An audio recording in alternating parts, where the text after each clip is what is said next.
let me make sure that you understand I'm not here representing the NRA. I'm not even a member. Okay?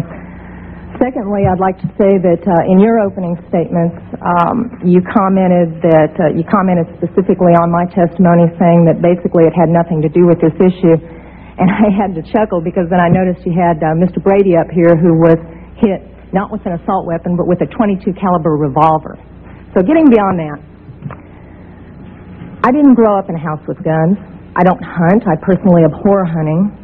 But I was given a gun by a friend when I was 21 to carry in my purse for self-defense, and I was taught how to use it. A couple of years ago, my parents and I went to a cafeteria in Texas on a bright sunny day. We weren't in a dark alley where we weren't supposed to be.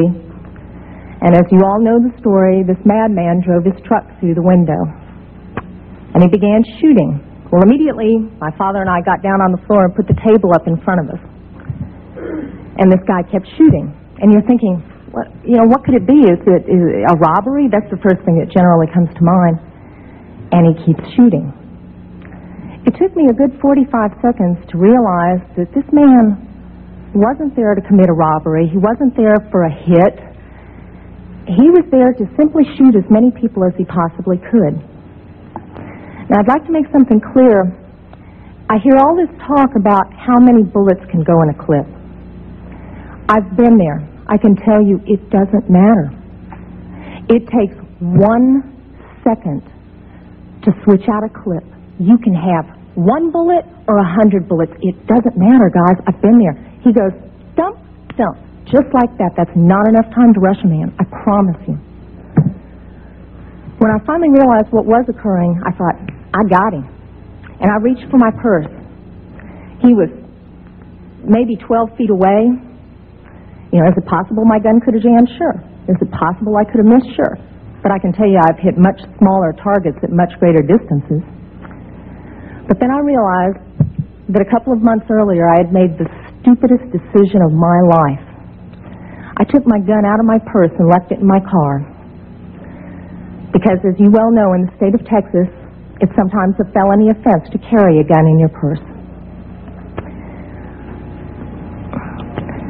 I can tell you that I'm not mad at the guy that did this. As he continued, it was obvious that he was a madman. My father, at that point, said, I've got to do something. I've got to do something. He's going to kill everybody in here. And he rushed the man. No way. This guy turned, shot him in the chest. He went down, was obviously mortally wounded. For whatever reason, that made the man change directions and go off to my left. Shortly thereafter, someone at the back of the restaurant broke out a window. When I saw what looked like an opportunity to escape, I turned around and I grabbed my mother by the shirt and I said, come on, we've got to run, we've got to get out of here.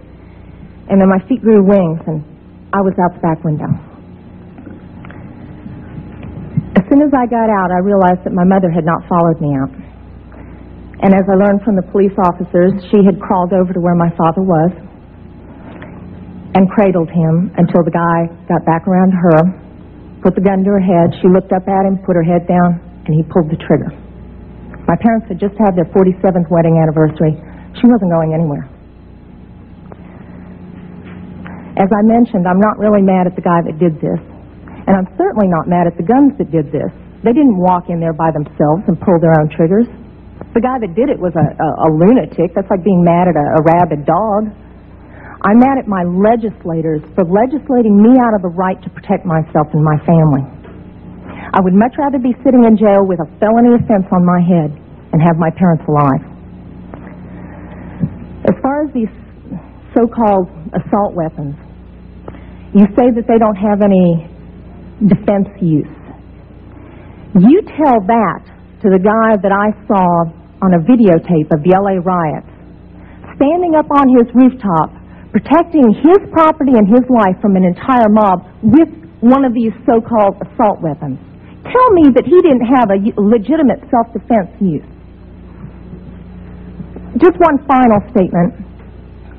I've been sitting here getting more and more fed up with all of this talk about these pieces of machinery having no legitimate sporting purpose, no legitimate hunting purpose, People, that is not the point of the Second Amendment.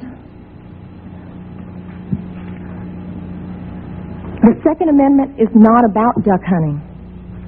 And I know I'm not going to make very many friends saying this, but it's about our right, all of our rights, to be able to protect ourselves from all of you guys up there.